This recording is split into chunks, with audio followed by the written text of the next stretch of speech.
न देवो न बंधुरे न कर्मा न कर्ता,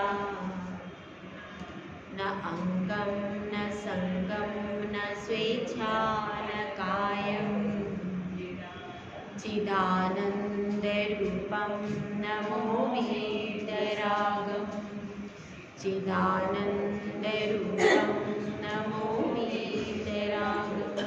पंच परमेष्टि भगवान की 1008 श्री शांतिनाथ भगवान की, परम पूज्य आचार्य श्री आदि सागर महाराज की, आचार्य श्री महावीर कीर्ति महाराज की, आचार्य श्री विमल सागर महाराज की, आचार्य श्री तपस सम्राट सन्मति सागर महाराज की, आचार्य गुरु सुंदर सागर महाराज की, अहिंसा मेलेश्वर धर्म की, जिनवाणी माता की,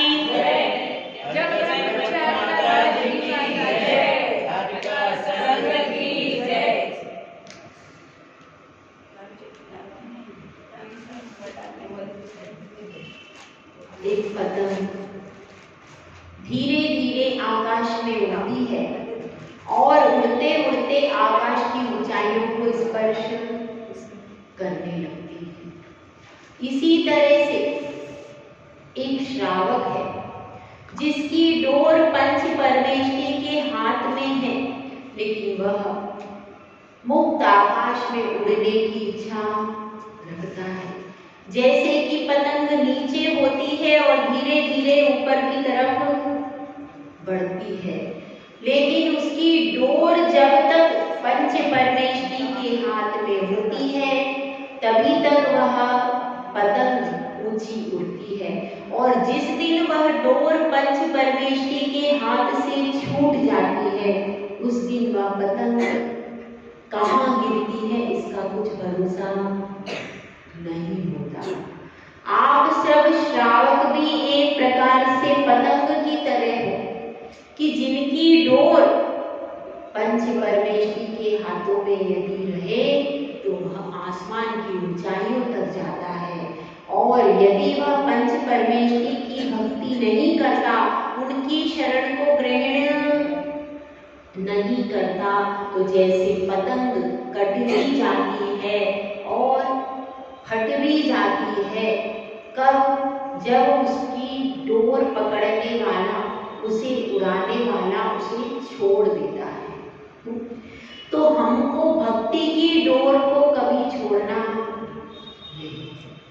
इस बात का जब कोई स्मरण करता है तब ही उसके जीवन में सुख शांति और मोक्ष मार्ग बना रहता है। हम सब पढ़ रहे हैं वीतराग स्तोत्र, और वह हर्ष कवि ने लिखा है। इसको किसने लिखा है? हर्ष कवि ने इसे लिखा है। हर्ष कवि ने इसे लिखा है। इसमें क्या भावना भाई गई है? इसमें यह भावना भाई गई है आत्मा के शुद्ध स्वरूप के बारे में। आत्मा कैसी है, आत्मा का शुद्ध स्वरूप क्या है, इसी बात को इसमें बताया गया है। तो हम सब थे एक घने जंगल में, एक मुनिराज के पास में वृक्ष के नीचे वहाँ मुनिराज बैठे हुए थे। उनके शरीर से कांति बरस रही थी और उसके आगे कौन बैठा हुआ था? वह युवक। कल आप लोग शायद कोई नहीं आए थे, इनमें से कोई आया था? तो वह युवक उनके मुनिराज के सामने बैठा हुआ है और मुनिराज से पूछता है, ऐसी कौन सी चीज है जिसके कारण आप निराकुल हो और मैं आकुल व्याकुल हूँ? आपको यह जंगल, यह शेर, यह बाघ, यह नदी, ये सब परेशान नहीं कर रहे और मैं इनको देख करके परेशान हो रहा हूँ। मैं क्लांत हूँ और आप शांत हैं। आपके रोम रोम से उल्लास और आनंद फूट रहा है और मेरे रोम रोम इस रात की बर्फीली हवा से जकड़ा जा रहा है। वह कौन सी चीज है जो आपको इतना स्थिर बना रखती है कि हिरण भी खाज को जा करके चले जाते? वह कौन सी चीज है? तो मुनिराज ने जो बताया था वह यह बात थी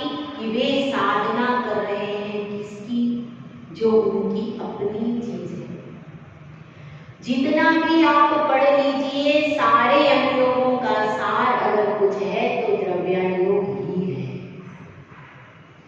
ये सब तो केवल आपके उपयोग को रमाने के लिए वृक्ष हैं, लेकिन अगर किसी ने सब तीनों अनुयोग पढ़ लिए और द्रव्यानुयोग नहीं पढ़ा तो अभी वह उस रहस्य तक नहीं पहुंच सकेगा जिस रहस्य को पहुंचने के बाद फल की प्राप्ति होती है। वह मोक्ष तक नहीं पहुंच सकता। अगर किसी ने 3 अनुयोग पढ़े हैं और चौथा द्रव्यानुयोग पढ़ा नहीं तो क्या वह मोक्ष तक पहुंच जाएगा?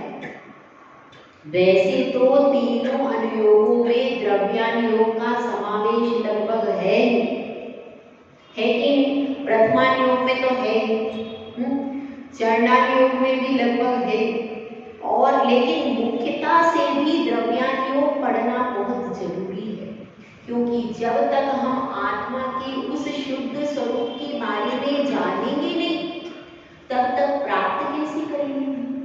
तो उस शुद्ध स्वरूप के बारे में जानने के लिए एक श्रावक के लिए बहुत अच्छा सरल और सुबोध और ग्राह्य क्या है अपना वेदराग स्तोत्र। ये समझ लीजिए कि ये छोटा समय सार है, छोटा समय सार है। इसमें हर प्रकार से सिद्ध किया गया है कि आत्मा कैसी है, कौन सी चीज आत्मा की है और कौन सी, छोटे रूप में समय सार दे दिया है वेदराग स्तोत्र। 8 श्लोकों में 8 तो श्लोक है और एक अंतिम काव्य है। इस प्रकार से केवल 8 श्लोकों में, इन 8 श्लोकों में ही आप हृदय से चिंतन करो तो पूरा का पूरा आत्मा का स्वरूप आपकी आंखों के आगे जीवंत हो जाता है। तो कल अपन ने पढ़ा था पहला श्लोक। अब आज वह युवक कह रहा है कि मुझे तो आप फिर से समझाइए, वह चीज जो आपको निराकुल बनाती है, स्थिर बनाती है, वह चीज, उसका स्वरूप मैं पुनः समझना चाहता हूं। तो गुरुदेव और एक श्लोक को कह करके उसे समझाते हैं।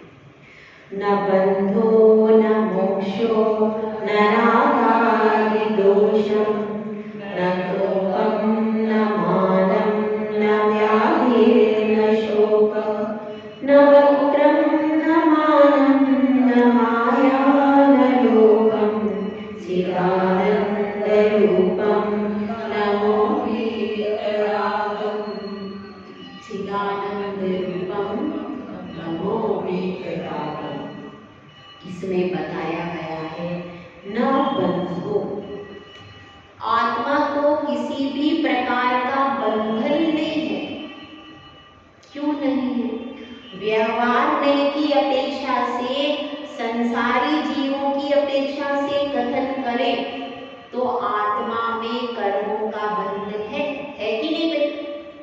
8 कर्म अपने आत्मा में है कि नहीं है? संसारी जीवों की बात नहीं हो रही यहाँ पर, पूरा कथन शुद्ध निश्चय से चल रहा है। शुद्ध निश्चय की अपेक्षा से यहाँ पर बताया गया है कि बंध नहीं है, क्योंकि बंध किससे होता है? हाँ भाई, बंध किससे होता है?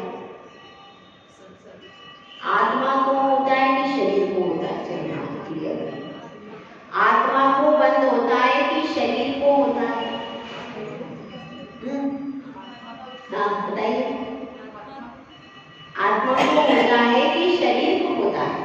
आत्मा को बंध शरीर है और उसके कारण नाम कर्म के उदय से शरीर प्राप्त होता है। आत्मा को बंध होता है और उसके उदय से शरीर प्राप्त होता है। तो यह समझिए कि आत्मा को बंध होता है, कहा तो यही जाता है, और होता क्या है वास्तव में? होता क्या है? 1.5 गुण हानि समय प्रबद्ध, कुछ कर्म सत्ता में अनादिकाल से है कि नहीं? अनादिकाल से वे कर्म आत्मा में हैं, लेकिन फिर भी आत्म प्रदेशों में रह रहे हैं, लेकिन उसको छू नहीं रहे। आत्म प्रदेशों में वे हैं कि नहीं? है कि नहीं? मात्र उस आत्म प्रदेशों में है, लेकिन आत्मा अनटचेबल है, इसलिए उसको छू नहीं है। छू रहे क्या? फिर भी केवल वे आत्म प्रदेशों में रहते हैं, तो उसके निमित्त से शरीर आदि अन्य प्रकार की चीजें उपलब्ध होती है, आयु भी बनती है। यह सारी क्रिया उन कर्मों के आत्म प्रदेशों में रहने के कारण है। और ये तो उदाहरण देते हैं दूध पानी का, वास्तव में ऐसा आत्मा और कर्मों का बंध नहीं होता। और होती क्या है, प्रोसीजर थोड़ा सा समझिएगा कि जैसे ही हमारे पास पहले से क्या है, एक लड्डू, क्या है अपने पास? पहले से एक लड्डू है, और जैसे रसगुल्ला, रसगुल्ले से ही पड़ेगा, रसगुल्ला अपने पास कैसा, एकदम स्पंजी रसगुल्ला है। स्पंजी रसगुल्ला हमारे पास कहाँ रखा है? प्लेट में रखा हुआ। अब क्या करना है कि अब, लेकिन उसमें अभी चाशनी भरी नहीं। अब जैसे वो स्पंजी रसगुल्ला रखा हुआ है, और फिर क्या होता है, अब उसमें अगर चाशनी डाली जाएगी तो वो एक्सेप्ट करेगा कि रिजेक्ट करेगा? एक्सेप्ट करेगा। इसी तरह से यह समझिए कि आत्मा में पहले से कर्मों का पिंड है। अब उस पिंड से और ज्यादा कर्म आते हैं तो वह उनको एक्सेप्ट करता है। और 8 कर्म हैं। ज्ञानावरण कर्म बनेगा तो अपनी क्वालिटी में जाएगा, दर्शनावरण बनेगा तो पहले से जो दर्शनावरण है उसमें जाएगा, मोहनी बनेगा तो मोहनी में जाएगा। जो जिसकी क्वालिटी का कर्म है वो उसी में जाकर के बढ़ता चढ़ता रहेगा, ऐसी व्यवस्था। लेकिन उसके बाद भी वे क्या करते हैं, अपने कर्मों में ही टच होते। किसमें टच हुआ? वो रसगुल्ले में अगर आपने चाशनी डाली तो किसमें गई? रसगुल्ले के अंदर में। इसी तरह से जो कर्म गए वो किसमें गए?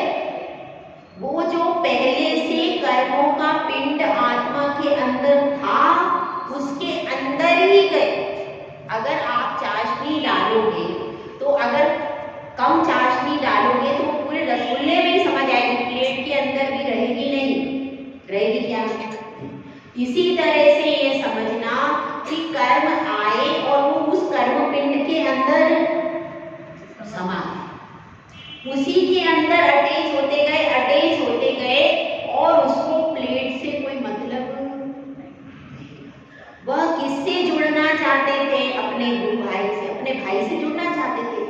वे उस ज्ञानावरण कर्म के साथ ही संबंध करना चाहते थे जो पहले से सत्ता में पड़ा हुआ था।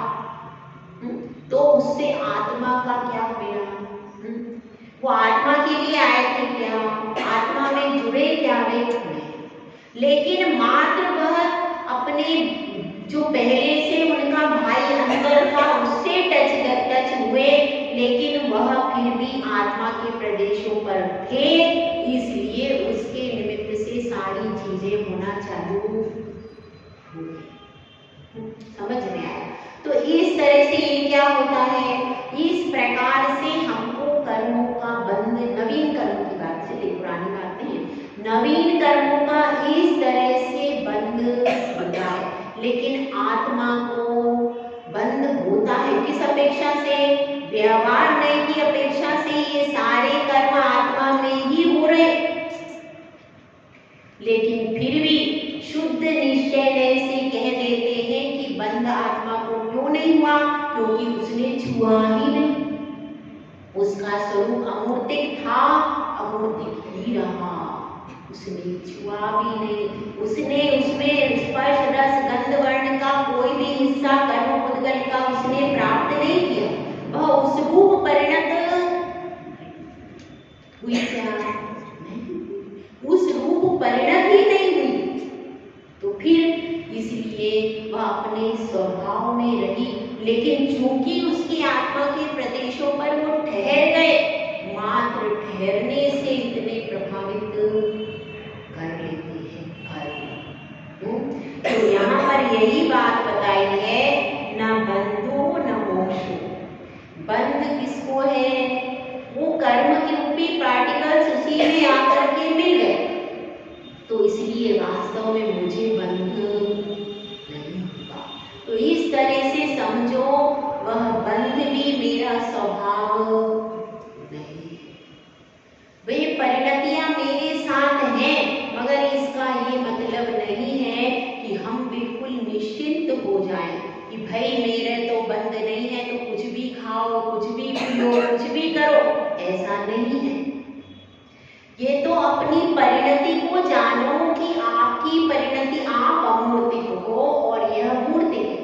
फिर भी वो जो कर्म आत्मा में आते हैं तो आपको दुर्गति में ले जा सकते हैं, इसलिए उन कर्मों से सावधान रहो। नवीन कर्म बंध में आप अपनी इच्छा से कर्म बंद कर सकते हो कि आपको पुण्य कर्म बंद करना है या आपको पाप कर्म बंद करना है। यह निर्णय किसके ऊपर है? अपने ऊपर। अपन चाहो तो सप्त व्यसनों में चले जाओ, अपन चाहो तो मंदिर में आ जाओ, अपन चाहो तो स्वाध्याय करो। तो इसलिए बंद कैसे कर्मों का, पुराने कर्मों का कोई बात नहीं, आपको पता नहीं, लेकिन नवीन कर्मों का बंद कैसे करना है यह हमारे हाथ में है कि नहीं। वैसे तो सर्वोत्तम है कि बंद करो ही मत। सर्वोत्तम क्या है?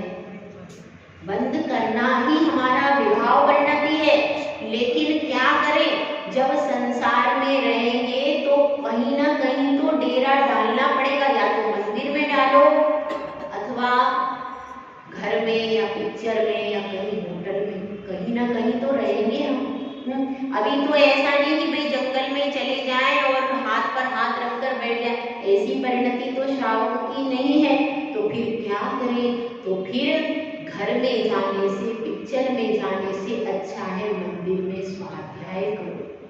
तो कम से कम कर्म जो अशुभ आएंगे वे भी डरेंगे, और अगर बंद हुआ तो पुण्य कर्म का ही बंध होगा। हाँ, हम ये कहते पुण्य की इच्छा नहीं है, पर कम से कम पाप कर्मों से बचने की इच्छा तो करो। पाप कर्मों से बचने की इच्छा तो करना चाहिए ना, क्योंकि पाप कर्म बनेंगे तो दुर्गति में ले जाएंगे।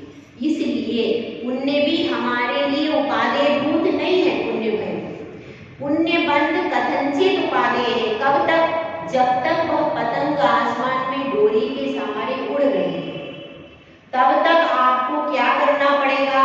अगर आपके पास डोरी है तो पंच परमेश्वर के हाथ में ही उसको थमाना पड़ेगा, और कोई आपके पास उपाय नहीं है श्रावक के पास। पुण्य भी कथनचित उपादेय है। किस स्टेज तक?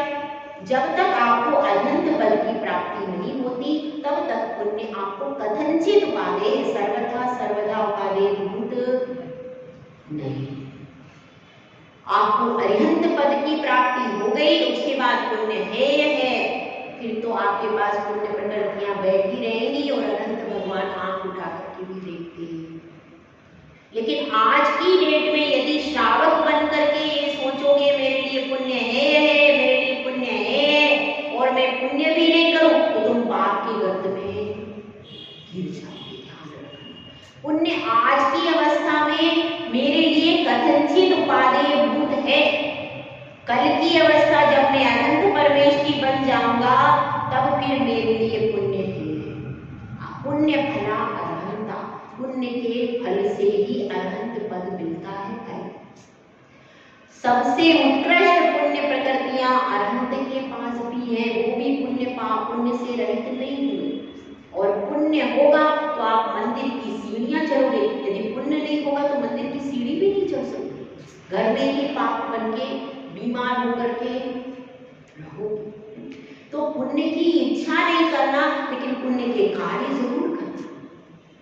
कार्य आपको वही करो जिससे आपकी आत्मा का हित हो जाए। तो बंध किसका है? निशुद्ध निश्चय नय से तो आत्मा कुछ भी बंध नहीं करती, लेकिन व्यवहार नय से उसके बंध है। न बंधो न मोक्षो, और उसके पास क्या है? वह तो मुक्त ही है। मुक्त कौन होता है? जिसके बंध हो, जिसके कर्मों का बंध हो वही तो मुक्त हो सकता है। भाई यहाँ तो टच ही नहीं हुआ, यहाँ तो उनने अपने स्वभाव में लिया ही नहीं है, तो फिर जब हम बंध ही आत्मा को नहीं हुआ तो फिर मोक्ष कैसा? तो शुद्ध निश्चय नय से आत्मा को न कभी बंध हुआ है और न कभी मोक्ष हो सकता है। ये तो सारी व्यवहार की परिणतियां हैं कि बंध होता है और मोक्ष होता है। दोनों परिणतियां किसकी है भाई? व्यवहार नय की है। शुद्ध निश्चय नय से आत्मा को न बंध है और न मोक्ष। वह तो अपने स्वभाव में कर्मों से बंधना और छूटना, ये तो व्यवहारिक परिणति है। व्यवहारिक परिणति में आत्मा नहीं है। और न रागादि दोष, राग द्वेष आदि दोष भी आत्मा में नहीं। ये तो मोहनीय कर्म के ही दो विभाग हैं एक प्रकार से, या फिर रति अरति का समझ लीजिए, जो भी है। तो वह कषाय की परिणतियां मतलब राग द्वेष आदि दोष भी किसमें है? किसमें है? अभी तो अपने में ही दिख रहे हैं, लेकिन वो स्वभाव नहीं। हमारा स्वभाव क्या है? वीतरागता हमारा स्वभाव है, राग द्वेष हमारा स्वभाव। आत्मा तो वीतराग परिणति वाली है, वीतरागी स्वरूप वाली है। तो इसलिए यहाँ पर क्या है? राग द्वेष आदि दोष भी आत्मा के नहीं है। न कोपम न मानम। अब चार कषाय की बात चल रही है, तो क्रोध भी मेरा नहीं है। आत्मा का स्वभाव क्रोध करना नहीं है। क्या है आत्मा का स्वभाव? क्षमा स्वभाव है अपना, अनंत गुण है आत्मा में। तो अपना स्वभाव क्या है? क्रोध करना अपना स्वभाव। अपना स्वभाव क्या है? क्षमा, क्षमा करना अपना स्वभाव है।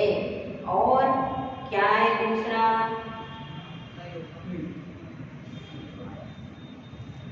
एक लाइन, हाँ, न योगम न भोगम न व्याधि न शोकम। और क्या चीज बताई है? न योगम न भोगम। योग मन वचन काय की जो चंचलता होती है उसे क्या कहते हैं? योग कहते हैं। तो मन वचन काय ये तो सब पुद्गल की परिणतियां हैं, ये तो आत्मा की कोई परिणति ही नहीं है। इसलिए योग भी कैसा है? स्वभाव। तो मेरा कोई योग नहीं। जब मन वचन काय की क्रियाओं से जब आपके अंदर चंचलता आती है, तब ये विचार करो ये योग भी मेरा स्वभाव नहीं है। न योगम न भोगम। और जो भोग और उपभोग में प्रति समय अपन लगे रहते 24 घंटे, वह भी स्वभाव नहीं है।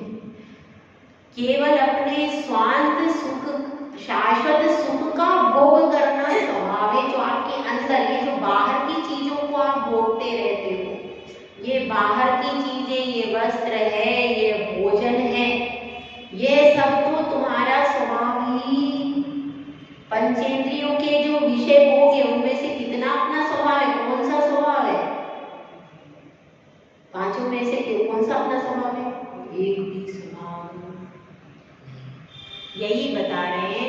और न व्याधि, जो व्याधि होती है, व्याधियों में कितने आकुल व्याकुल होते हैं। जरा सा सिर दुख जाए अपन कितना सोचने लगते हैं, अरे मुझे व्याधि हो गई, अरे मेरा पैर दुख रहा है, मेरा पेट दुख रहा है। तो उस समय सोचना कि आत्मा को कोई रोग नहीं है।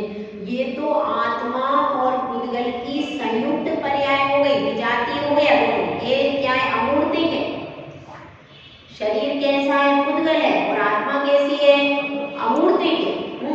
आत्मा ज्ञान दर्शन स्वभावी, और ये कैसा है? अज्ञानी है। और पुद्गल, तो वो सब, इसकी जाति अलग है, उसकी जाति अलग है। दोनों का मेल होने से क्या बन गया? सब कुछ गड़बड़ हो गया। जब बेमेल विवाह हो जाए किसी का तो क्या होता है, पूरी जिंदगी दुख में बीतती है। कोई व्यसनी व्यक्ति से किसी कन्या का विवाह हो जाए अथवा आजकल जैसी कन्या अन्य समाज में जा रही है तो फिर वो 2-4 महीने, 2 साल, 3 साल तो सुखी रहेगी ज्यादा से ज्यादा। उसके बाद उसको अंदर अंदर फीलिंग होती है, अंदर अंदर फीलिंग होती है, फिर अंदर अंदर वो छटपटाती है मैंने ये क्या किया। लेकिन फिर क्या होता है, फिर तो वह संबंध हो गया तो अब वह वापिस लौट नहीं सकती। वापिस लौट सकती है, वापिस लौट नहीं सकती है, पूरी जिंदगी पछताती। इसी तरह से अपन ने यह पिंजरा ले लिया मोल, यह पिंजरा अपना स्वभाव नहीं है। पंछी तो स्वतंत्र है और हमने उसको पिंजरे में बंद कर दिया। अब वह पंछी जब बाहर निकलेगा तब जाकर के कहीं शांति मिलेगी। जब तक वो पंछी अंदर फड़फड़ी होती है, कभी आप सोचोगे इस पिंजरे में मुझे शांति मिल जाएगी, मिलेगा नहीं, क्योंकि आप वैभाविक परिणति से संयुक्त हो गए। पिंजरा आपका स्वभाव है क्या, आपका है क्या? जो चीज आपकी है नहीं और आप उसके अंदर रह रहे तो कैसे सुखी रह सकते हो? सिद्ध भगवान है सुखी, उनके पिंजरा है ही नहीं। उन्होंने कहा ये पिंजरा मैं तोड़ दूंगा तो मैं शांति से रहूंगा। तो इसीलिए यहाँ पर बता रहे हैं कि मेरा कोई व्याधि नहीं। और शोक भी करते हैं, कोई मर जाता है तो क्या करते हैं, शोक करते हैं। कोई मर जाता है, कोई इष्ट का वियोग हो जाए तो शोक करते हैं, रोते हैं, परेशान होते हैं। उसके लिए जिंदगी भर, किसी माँ का कोई बेटा जवान मर जाए जिंदगी भर मार होती है कि नहीं, होती है। जिंदगी भर वो मार होती रहती है उसके लिए। किसी की जवान बेटी या जवान बेटा अगर चला जाए तो माँ को बहुत दुख होता है कि माता पिता को बहुत दुख होता है। तो उस अवस्था में वो जिंदगी भर उसका शोक करते रहते हैं। लेकिन यहाँ पर कह रहे हैं कि शोक करना भी तुम्हारा स्वभाव है क्या? नहीं है। महिलाएं सबसे ज्यादा शोक, अगर कोई हो जाए तो रोने के लिए महिलाएं ही जाती हैं। किसी के यहाँ पर कोई मरण हो जाए तो वह जो शोक करते हो भाई, वो तो चोला बदल के गया है। चोला बदलना संसारी जीव का स्वभाव है, संसारी जीव की वैभाविक परिणति है चोला बदलना, इधर उतारना हो उधर पहनना। जब आप वस्त्र बदलते हो तो घबराते हो क्या? यह जीर्ण तन हो गया, इसको बदल के दूसरा पहन लिया, उसमें क्या घबराना? इसलिए उसमें शोक का कोई अर्थ नहीं। ऐसा सोचना चाहिए ताकि हमारा शोक वाला जो वातावरण है वह खत्म हो। करो आर्त ध्यान के कारण कैसी गति बनती है? अशुभ गति बनती है। आर्त ध्यान से आप त्रियंच में चले जाते हैं, नरक में, सब परिणति खराब हो जाती है। और महिलाएं सबसे ज्यादा आर्त ध्यान करती है, सबसे ज्यादा। तो इसलिए ये समझना चाहिए शोक करना मेरा स्वभाव नहीं है। उसके बाद बताया है कषाय में भी क्रोध करना मेरा स्वभाव नहीं है। जब गुस्सा आ जाए तब सोचना घर में बैठ के, क्रोध करना मेरा स्वभाव नहीं है। और क्या नहीं है? मान करना भी स्वभाव नहीं है। मायाचारी करना किसका स्वभाव है? किसका स्वभाव है? मायाचारी करना भी स्वभाव ही नहीं है। ये सब कषाय किसी का स्वभाव नहीं है। और लोभ करना भी मेरा स्वभाव। 4 प्रकार की कषाय की जो परिणति हो रही है वह वैभाविक रूप से हो रही है, लेकिन मेरा स्वभाव नहीं। कर में ही रही हूँ। कौन कर रहा है? करने वाला कौन है? व्यवहार में से मैं ही करने वाली हूँ, लेकिन उसके बाद भी वह सब कुछ घटित हो रहा है, लेकिन फिर भी वो मेरा वैभाव है, स्वभाव ये बता रहे। केवल शुद्ध स्वभाव की चर्चा है। और आगे क्या बता दिया? चिदानंद रूपम नमो वीतराग। अगर शांति पानी हो तो इसको स्तोत्र को ही आप पढ़ लो और शांति से बैठ जाओ तो ही मन एकदम शांत हो जाए। ठीक है, तो अब वह युवक सोच रहा है, गुरुदेव ने तो सारी चीजें अलग बता दी, पंचेंद्रिय के विषय भोग भी हटा दिए, बंध भी हटा दिया, मोक्ष भी और राग आदि दोष भी हटा दिया, तो फिर मैं जब कुछ नहीं हूं तो मैं क्या हूं? मैं ये भी नहीं हूं, मैं वो भी नहीं हूं, मैं सब कुछ नहीं हूं, तो आखिर मैं क्या हूं? तो फिर भी गुरुदेव और बता रहे हैं और अन्य प्रकार से भी समझाने का प्रयास कर रहे हैं। जिस प्रकार से आचार्य कुंद स्वामी ने भी समय सार में इसमें भाषा अलग है पर समझाया यही सब कुछ है। यही सब बातें उसमें भी समझाई गई हैं। समझाया है कि हे जीव, तू अशुद्ध परिणति में मत फंस, तेरा शुद्ध स्वभाव है, उस शुद्ध स्वभाव का अवलोकन कर और यह पर परिणति को छोड़ दे। चेतो चेतन निज में आओ, अंतर आत्मा बुला रही है, पर में तेरा कुछ भी नहीं है, तू तो नित्य आनंदमयी है। एक बार तू निज में आ जा, अपनी खबर क्यों भुला रही है। चेतो चेतन निज में आओ, अंतर आत्मा बुला रही। जय गुरु आचार्य सुंदर सागर महाराज की जय। जगत प्रचारिका सुने माता जी की